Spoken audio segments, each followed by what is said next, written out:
Napakainit guys. Tapos sa mga realization ko sa aking first year college journey ay competition is healthy. Comparison is not. Good morning sa inyo. May gagawin tayo ngayong araw. Magpupunta tayo ng school kasi kasali tayo sa mabibigyan ng award sa recognition.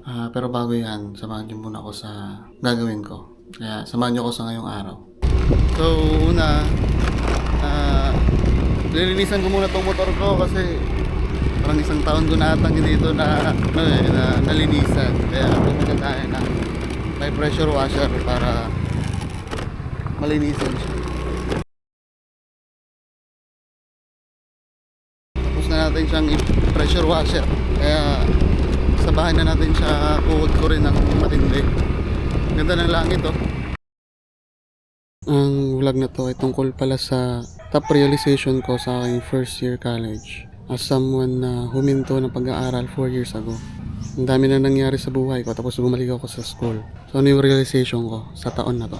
Okay, game. Okay, before ako mag-prepare sa aking mamayang event sa recognition, share ko muna yung una sa mga listahan ko. Realization ko as sa first year college ko as entrep student is hindi sayang yung real life experiences mo because madami kang marirealize. Sa isa kasi sa mga ginagawa ko nung nag-drop ako, naging employed ako, naging freelancer ako, at nagtatry ako ng business. So along the way, sa mga ginagawa ko, marami akong natututunan. Pero yung mga natututunan ko na yun yung sarili kong experience. Na-experience ko lang siya pero hindi ko alam yung term. Nung nag-first year college na ako, mostly ng mga na-experience ko sa pagninegosyo, especially sa career ko as a VA, na-realize ko, ang dami kong realization na, okay, yun pala tawag dun, ganun pala tawag dun. Naintindihan ko na yan dati pa, pero mas naintindihan ko yung fundamentals kung bakit siya nangyayari at kung anong saktong tawag sa kanya. Ayun, hindi sayang yung experiences ko. It's because nagre-resonate siya sa pag-aaral ko sa school ngayon, which is very important na naintindihan ko ng mabuti kung bakit siya nangyayari at kung bakit siya nangyayari sa akin. Ayun yung unang lista ko. Magbibihis na lang ako ngayon. Huwag niyo napansinin yung background. Isa sa mga realization ko sa taon na to, sa aking pag-aaral, is malaking factor talaga ang pangarap. Hindi naman ako matalino, hindi ko kinukonsider sarili ko na matalino. Pero kaya kong lumaban sa palakihan ng pangarap.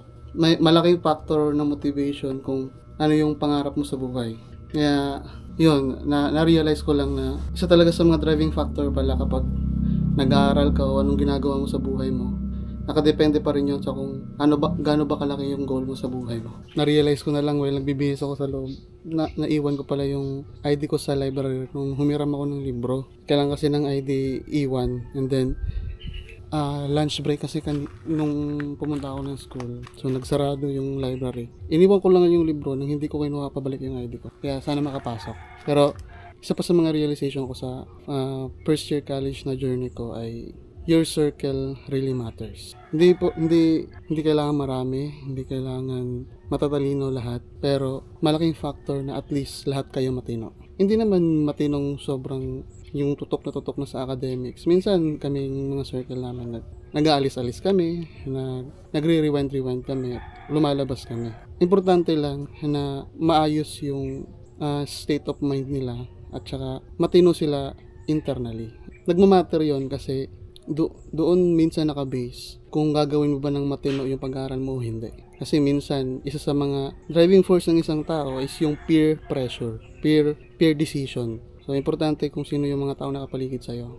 Isa yan sa mga realization ko. Circle really matters. Napakainit guys. Tapos sa mga realization ko sa aking first year college journey ay competition is healthy. Comparison is not. Okay yung competition because tinatry mo yung best mo manalo. You have the desire to win because it's a competition. But the moment na you start to compare your progress to others, kahit na manalo ka o kahit na anong placement ka man na malagay, hindi ka magiging masaya. Kaya yun, do not compare yourself. O siya, kailangan ko nang bumiyahe sa school kasi late na ako. Okay, kita-kits na lang sa school guys.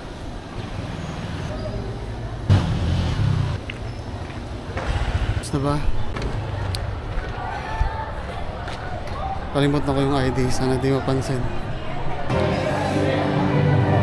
Congrats, te. Congrats po. Congrats. About na di ay?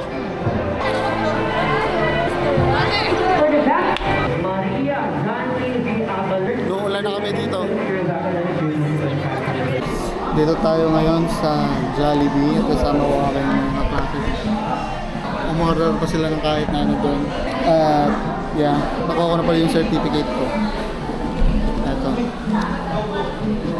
Yung Vice President's Lister ako sa first semester tsaka same lang din sa second semester. Yun lang, sinare ko lang. At isa pala sa ano, sa realization ko sa aking first year na journey ay it's good to be back. Masaya ang college life ko sa first year journey ko. Hindi ko alam, baka dahil first year pa lang o baka dahil nagsisimula pa lang. Hindi ko alam sa second year. Pero honest feedback sa first year ko, nasisiyahan ako. So meron akong mga instances sa buhay ko na napakalungkot ko. Malungkot ako kasi burnout ako or anything. Pero ang coping mechanism ko minsan ay pumunta ng school. Kasi nakakalma ako pag napapalibutan ako ng mga taong pinagkakatiwalaan ko at the same time, mga taong kilala ko personally. Masaya, nag-enjoy ako sa aking first year journey. Ang dami ko rin natututunan. Masaya akong ang dami kong mga nakikilala. Kaya yun yung pinakalas kong realization na masayang mag-aral. Dito ko lang muna tatapusin tong vlog na to. See you sa susunod natin vlog. Bye. Peace out.